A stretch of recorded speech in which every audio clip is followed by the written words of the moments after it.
Assalamualaikum warahmatullahi wabarakatuh. Perkenalkan, nama saya Tusmira dengan NPM 1940401032 dari Lokal A Manajemen.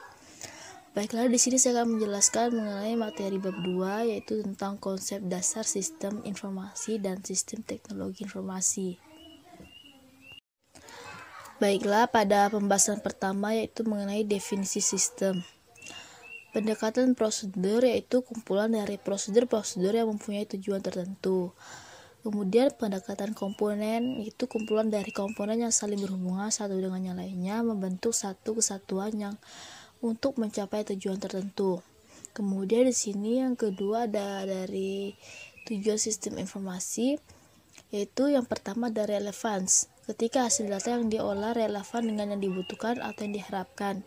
Yang kedua ada timelines, ketika hasil pengolahan data diperoleh sesuai dengan waktu yang diharapkan.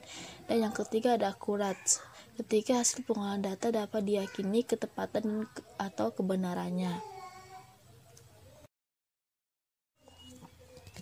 Kemudian pembahasan yang ketiga yaitu mengenai komponen-komponen sistem informasi.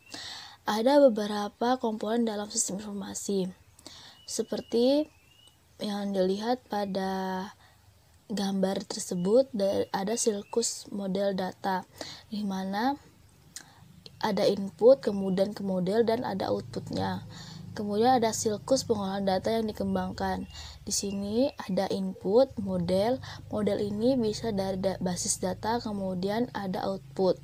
Baiklah, komponen yang pertama yaitu ada input, merupakan data yang masuk ke dalam sistem informasi. Komponen ini perlu karena bahan dasar dari pengolahan informasi. Yang kedua ada output, berupa informasi yang berguna bagi para pemakainya. Output dari sistem informasi dibuat dengan menggunakan data yang ada di basis data dan diproses menggunakan model tertentu. Yang ketiga yaitu basis data atau database, merupakan kumpulan dari data yang saling berhubungan satu dengan yang lainnya, tersimpan di perangkat keras komputer dan digunakan perangkat lunak untuk manipulasi. Ada 3 hal yang ada di basis data, yaitu data itu sendiri, yang kedua simpanan permanen atau storage, yang ketiga ada perangkat lunak. Kemudian komponen selanjutnya yang keempat yaitu ada model. Dalam sistem informasi dapat berupa model logika yang menunjukkan suatu proses perbandingan atau model matematika. Yang kelima merupakan komponen yang penting di sistem informasi. Dengan adanya komponen teknologi menghasilkan informasi yang tepat waktu. Ada 2 kategori yaitu teknologi sistem komputer, perangkat keras dan perangkat lunak, dan teknologi sistem telekomunikasi. Kemudian yang keenam yaitu ada kontrol. Kontrol merupakan komponen yang digunakan untuk menjamin bahwa informasi yang dihasilkan oleh sistem informasi merupakan informasi yang akurat. Ada 2 model sistem kontrol pengendalian, yaitu pengendalian secara umum. Pengendalian ini yaitu berupa pengendalian organisasi, pengendalian dokumentasi, pengendalian perangkat keras, pengendalian keamanan fisik, pengendalian keamanan data, dan pengendalian komunikasi. Dan yaitu kemudian ada pengendalian secara aplikasi, pengendalian seperti masukan, pengendalian proses, dan pengendalian keluaran. Kemudian pada gambar di samping ini ada gambar komponen dari sistem informasi, di mana input yaitu data, kemudian model ini data tersebut diolah. Kemudian ada penyimpanan data seperti basis data, kemudian ada output.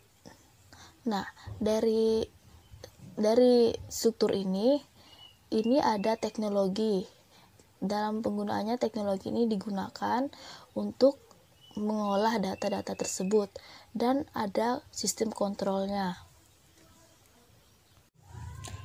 Baiklah, kemudian di sini pembahasan yang keempat ada klasifikasi sistem.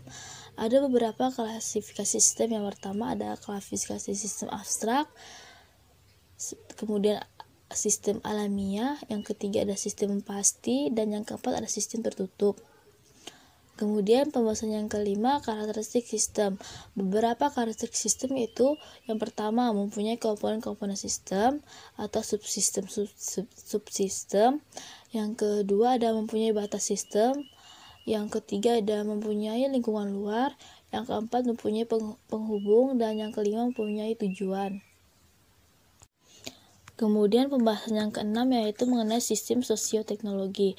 Sistem informasi merupakan subsistem dari sistem organisasi. Sebagai suatu sistem organisasi mempunyai beberapa komponen atau subsistem, yaitu ada struktur organisasi, tugas-tugas, sistem informasi, manusia, dan kultur.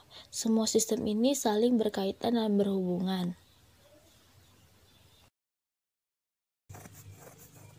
Baiklah, sekian dari penyampaian materi yang dapat saya sampaikan. Mohon maaf apabila ada kesalahan dalam penyampaian materi. Sekian dan terima kasih.